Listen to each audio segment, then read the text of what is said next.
At the corner of Clarendon Street and Stewart Street near Copley Square, a woman screamed the name Lisa at intervals, panic on her face.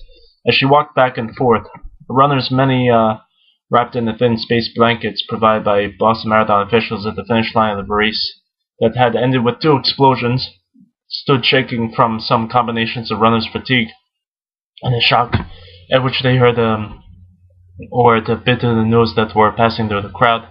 Some were joined by family members or friends, and some were hugging, others cried. Many in the crowd stared down at the phones in their hands, trying to make sense of conflicting reports. A man stood wrapped in a space blanket, shivering, his eyes wide. He had salt caked on his face and neck. Jamie Hogue, who was from Washington, D.C. and grew up outside of Boston, said he was on Boylston Street, just 100 feet away from the finishing his first Boston Marathon and his first marathon of any kind. An explosion occurred on the left side of the finish line, he said. I stopped and just froze. It was an intense explosion, and then a second explosion happened over my shoulder, about 50 feet away.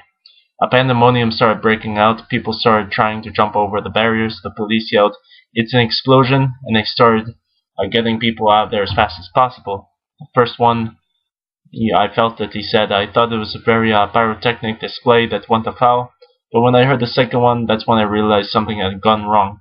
Olga was standing alone and said, I'm just waiting for my partner, my sister, and my very good friend. We're supposed to be waiting for me at the finish line.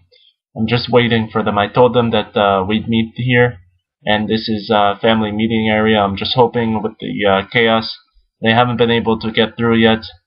Cell phones weren't working well, and the police didn't want people using them in case that's what would set off a remote explosion. Now the woman's voice called out the name Lisa once again. Siobhan McCormick, a woman with the gray hair under a running cap, stood at the corner. She had tears in her eyes. She had been finished for 5 minutes when she heard what she thought was a cannon. Quote, I turned around and saw smoke, and then a second one went off near the stands. We were then sent to the buses waiting for a gear, and a kind of wave of terror moved through the crowd, and then it calmed down again, and we were moved away. And McCormick, who had traveled from Vancouver, British Columbia for the race, said she couldn't quite remember the specifics of the explosion. I was hysterical after finishing the marathon, she said. After I spoke to McCormick, there was a loud sound, which seemed to come from the other side of Copley Square, and the crowd began to move uneasily. It was a little after 4. It may have been a controlled detonation by the police. There was at least one, or maybe it was just the sound of something heavy being dropped. A normal city sound. Runners and others remained in the area, though people began moving away. I'd walked south from the Copley next to a young marathoner with his face painted red and gold. His name was Ken Bereski from Miami, and he had just finished his 12th Boston Marathon. I crossed the finish about 2 minutes before they went off. Bereski said, I'm counting my blessings right now that I finished 2 minutes ahead of where I was hoping to finish, he added later. I was still in the chute, just down by the water. I didn't see anything. I heard the explosion loud and clear. After the first one, people just shook it off. Then there was a second one, and that's when everyone, myself included, realized something wasn't right. He continued that, quote, they started pushing everyone to get out of the finished chute area. Props to the volunteers. They managed to even keep that under control. It wasn't a madhouse. People were obviously rushing, but it was under control. People were clearly distraught. People who were just behind me rushed by and they actually saw what happened. People near me were talking about lost limbs.